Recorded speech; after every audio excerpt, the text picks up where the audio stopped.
देखो, क्वेश्चन में हमें ट्रेड डिस्काउंट और कैश डिस्काउंट अगर कंबाइन गिवन है तो हमें कैलकुलेशन कैसे करनी है।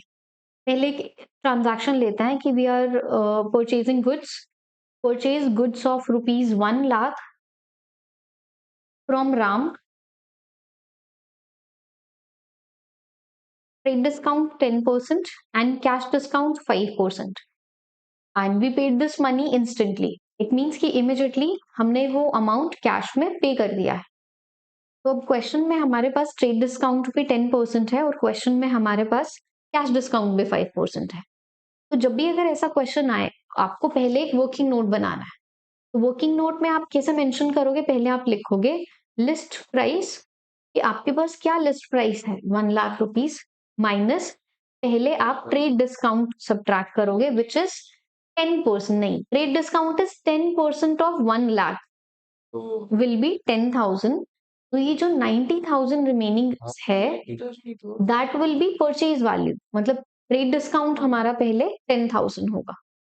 ठीक है, अब ये परचेज वैल्यू हमारी आई, तब हमें अब इसके ऊपर हमें कैश डिस्काउंट सब्ट्रैक्ट करना है। तो कैश डिस्काउंट जो हम सब्ट्रैक्ट करेंगे 5% ऑफ 90,000, तो दैट विल बी 4,500। ठीक है, तो ये जो हमारी वैल्यू आएगी इट मीन्स कि इतना हमने कैश पे किया। इस तरीके से हम कैलकुलेट करते हैं। ये हमारा वर्किंग नोट, राइट।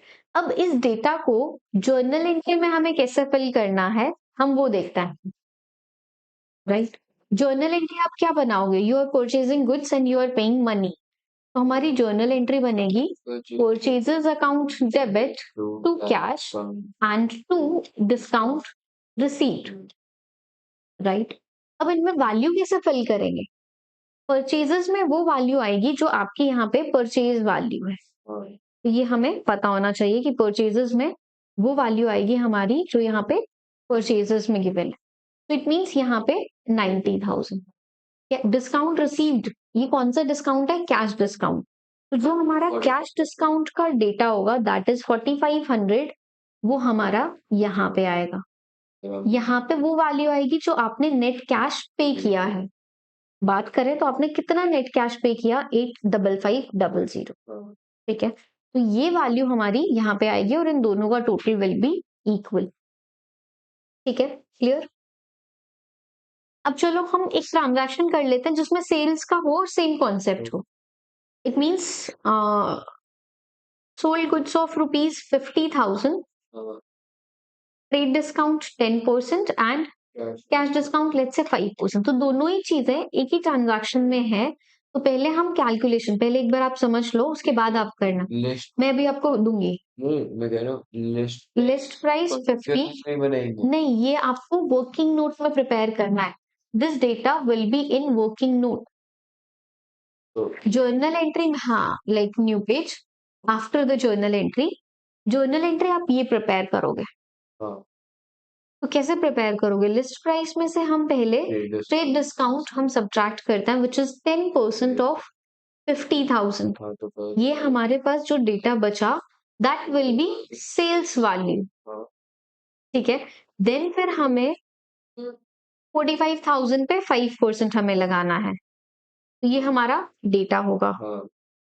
ये टोटल कैश पेड है। It mean cash received, because now in this transaction we are receiving goods. तो ये वैल्यू हमें कैश में रिसीव होगी। ठीक है, कैलकुलेशन समझ में आई। अब जर्नल एंट्री बनाते हैं। तो आप पहले जर्नल एंट्री बनाओगे तो now you are receiving cash, discount, allowed account debit, sales account. ठीक है, अब वैल्यू कैसे हम करेंगे? ये जो डेटा है सेल्स वैल्यू, ये जाएगा आपके सेल्स अकाउंट में।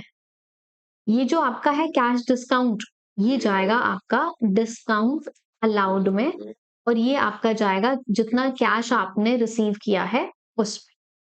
ठीक है, तो इट मीन्स ये हमने लाइक 2250 हमने डिस्काउंट दिया है, 42,750 हमने रिसीव किया है, और 45,000 की हमारी सेल्स है। ठीक है, तो अब हमने क्या समझा? हमने एक ट्रांजैक्शन समझी कि जिसमें ट्रेड डिस्काउंट भी और कैश डिस्काउंट भी दोनों टोटल होता है। ये सिर्फ क्रेडिट में, सिर्फ ये 45,000 हमारा क्रेडिट हुआ। ठीक है, ये ट्रांजैक्शन आपको क्लियर हुई। अभी मैं पहले आपको इसके क्वेश्चंस देती हूँ, देन इसमें एक और टाइप के क्वेश्चन बनता है, फिर हम वो वाले डिस्कस करेंगे।